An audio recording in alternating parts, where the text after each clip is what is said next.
வணக்கம்ப்பா. அந்த காலத்துல எல்லாம் பெண்கள் மாதவிடாய் ஆனால் ஒரு 3 நாளைக்கு ஒதுக்கி வச்சுருவாங்க. தீட்டுன்னு சொல்லுவாங்க. ஏன்னா அப்படி சொன்னாதான் அவங்க ஒதுக்கி உட்கார வைக்க முடியும்.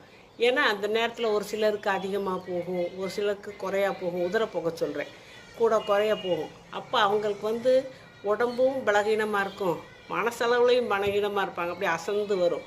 அதனால் அவங்கள எந்த வேலையை வெட்டியும் செய்யாமல் ஒரு இடத்துல பேசாமல் ஒரு மூலையில் உட்கார வச்சு சாப்பிட்றதுனா சாப்பிடு, படுக்கிறதுனா படு, ரெஸ்ட்லேயே இருன்னு சொல்லி ரெஸ்ட் எடுக்கிறதுக்கு பெண்கள் அந்த 3 நாளாக ரெஸ்ட் எடுக்கணுங்கிற காரணத்துக்காகவே தீட்டுன்னு சொல்லி ஒதுக்கி வச்சுருவாங்க.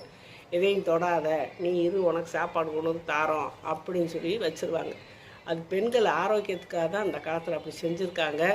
இப்போ இப்போ எல்லாம் எல்லாம் பிள்ளையெல்லாம் படிக்க போகிறாங்க, வேலைக்கு போகிறாங்க. அப்படிங்கும்போது அவங்க எல்லாம் ஒன்றா முன்னாத்தே இருக்க வேண்டியது வருது. அப்படி இருக்கும்போது அவங்களுக்கு கர்ப்பப்பை பிரச்சனை, பல நோய் பிரச்சனைகள்லாம் வருது. அந்த காலத்தில் அப்படி இருந்துச்சு. ஆனால் தீட்டுன்னு சொன்னது இதுக்காகத்தான் சொன்னாங்க வழியே வேறு ஒன்றும் இல்லை. ஆனால் அப்படி கூடிய மட்டும் இருக்கிறது அந்த நேரத்தில் அவங்க பெண்கள் ரெஸ்ட் எடுக்க வைக்கணும்.